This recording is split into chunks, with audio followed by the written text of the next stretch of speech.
My name is Barnyard from HalfKocked. With me is the man that never has a plan, Daniel. What's up? Dingle Nuts himself, Aaron, Brittany, and then Sam. Holy fuck, we just got out of Avengers Infinity War. Am I right to guess that that is everyone's initial reaction watching this film? I mean, I've got another reaction. Shit!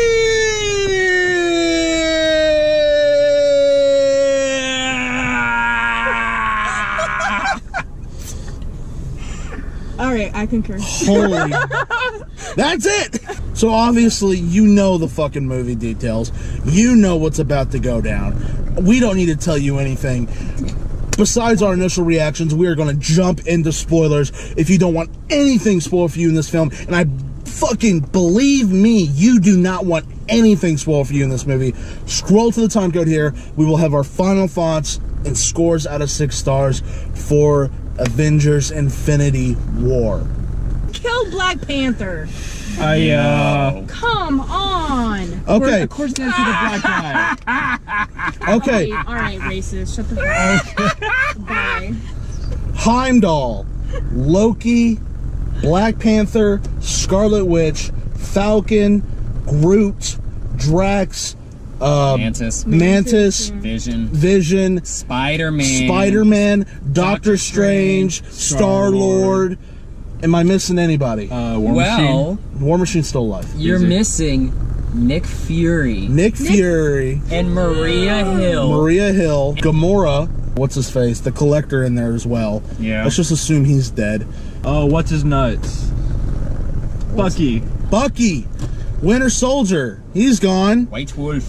White Wolf. Yeah. He said that. I was like, that's kind of racist. That's the character, dude. We don't mean to... Yeah, there's a character in Black Panther called White Wolf. That's racist. We don't mean to disrespect your favorite Avenger, but there are just so many. Basically gives Thanos all 6 of the Infinity Stones throughout the movie, and at the end of it, he does what he says he's gonna do, which is snap his fingers and take out half of the universe. So that Reddit theory was correct. But who would have thought that the main focus toward the end of the film would have been the Mind Stone? I can kind of guess that with the whole Wakandan battle, but with the fact that the Soul Stone has not been seen and not been, like, barely mentioned at all throughout the entire MCU, just for it to be found within half the movie.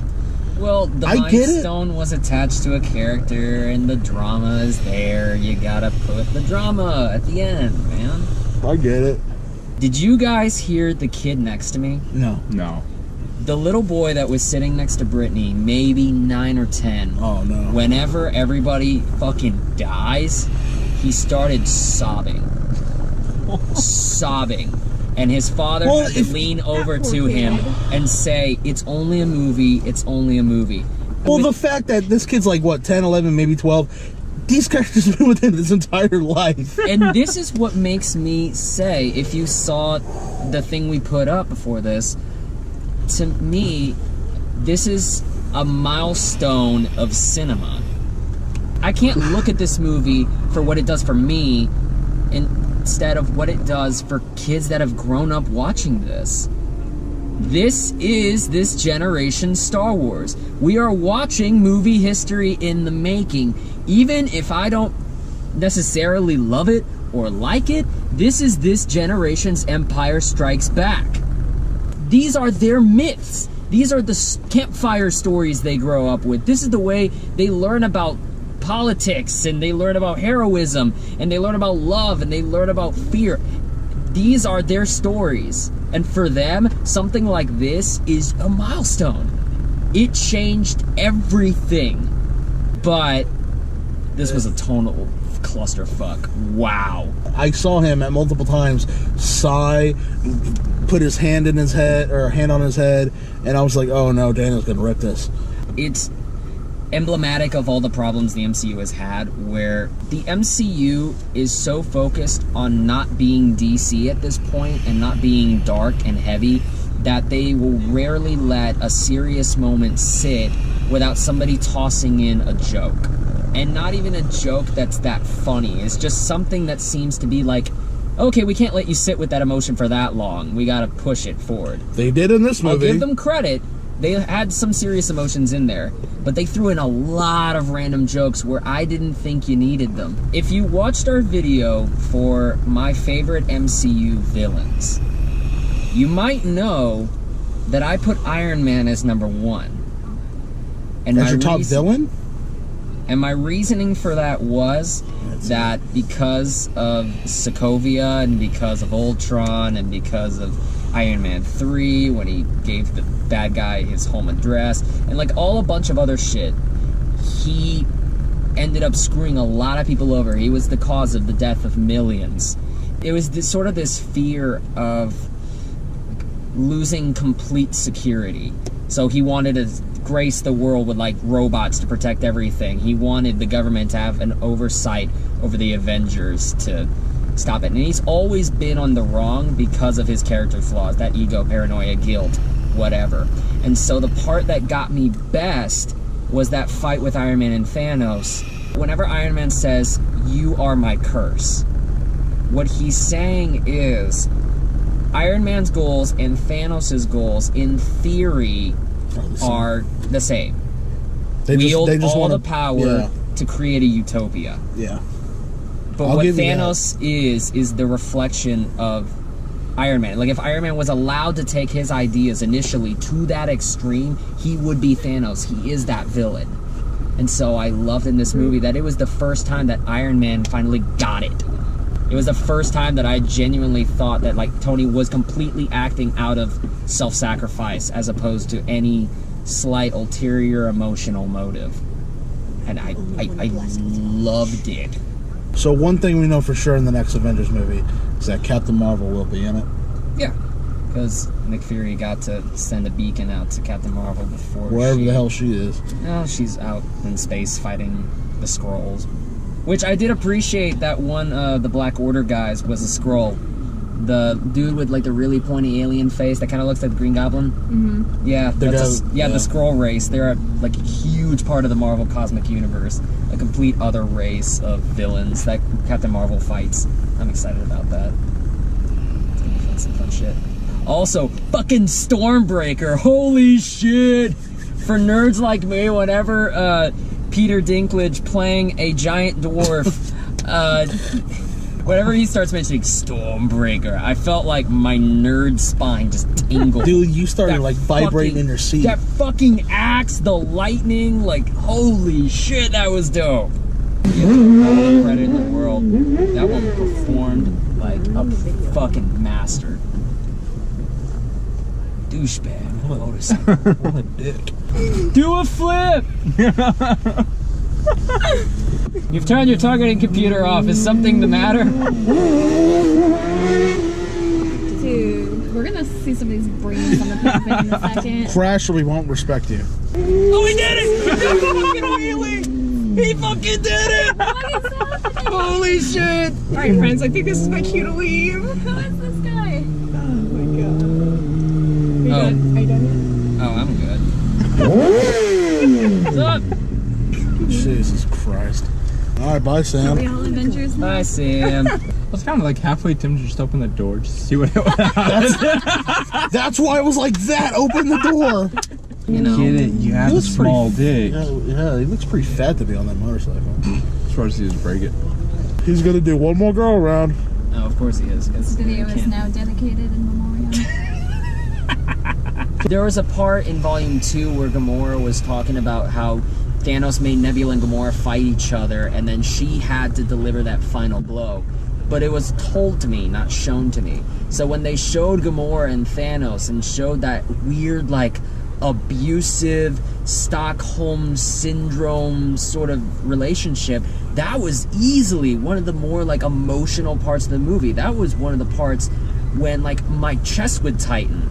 Because whenever I see Gamora kidnapped by Thanos now, I'm like, what the fuck is he gonna do? Is he gonna comfort her? Is he gonna break her neck? Like, what's gonna happen? And I wish we would have had just little more teases in the universe, but easily my favorite character in all of this is Gamora. They made her pretty important with that first half of the film. And like, that fucking scene whenever they're on, what is it, Nowhere? That planet? And Thanos has the reality stone and she kills him, but she starts crying. Just think about the implications in that. Yeah, I know. Like that, she didn't want that to be her father, but that's the guy that raised her, but she needed to kill him because he was terrible. And just the performance and anguish on Zoe Saldana's face. I mean, I hate throwing out words like this, but it's Oscar worthy, man. Everyone's like, no, Black Panther's not gonna die, he has a movie coming out. They're writing the script for Doctor Strange 2. He's gone too. And of course in comics, no one ever really stays dead. But you tell that little boy sitting next to me that. That fucked him up. Life, it's not fair. Oh my god. But there's always hope. Because think about what Doctor Strange said. Yeah, I know, exactly. That's lingering with me. That's why I still have the hope. 14,609 scenarios. We win with 1. And whenever he gives the time stone to Thanos, he says, now is time for the end game. As soon as he's evaporating after the, everyone's dying, he goes, this is what had to happen. There was a part of me where I was worried, like in a storytelling thing, if Doctor Strange made it through this movie, then, you have a guy who knows the end, so he's gotta, lead everybody in the way. He's gonna win because he knows what he needs to do. Now it's all on Tony. Yeah. And that still, creates that, oh my god, is Tony gonna make the right decisions in order to win? Hawkeye and Ant-Man, we don't know yet. And I don't know how I feel about that yet. I don't know what could be so important for Hawkeye and Ant-Man that they're not in this movie. Maybe... I assume they're made aware of the events, but I don't know. That's one puzzle piece that doesn't really fit in this. And I don't know how the Russos can make it fit in a way that would make sense. Exactly. It was already so clutched with different characters. I mean, yeah. You add 2 more into the mix. Think about this. In July, Ant-Man and the Wasp. Here throwing Hello Kitty passes. Do, do, do, do, do, do, do. There's such a tonal disconnect between fucking heads being crushed and death upon biblical proportions. Genocide. You return to dust from whence you came. And I'm growing Ant-Man, and I'm got a Wasp girlfriend, and we're throwing Hello Kitties and shit. I'm sure it's not going to be post. No, I know it's not post. They already confirmed that this is before Infinity War. But I'm just saying, bringing that character into this, I don't know how they're going to do it successfully. In the villains of the Marvel Universe now, where does Thanos fit? Is he your clear number 1 now? Fuck yeah, dude. I'm gonna footnote him. I like him a lot. I like where they can go with him.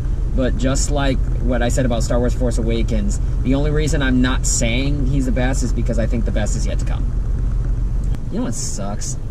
The Black Order, Thanos' kids, the one that would the mind powers and stuff. That guy was pretty cool.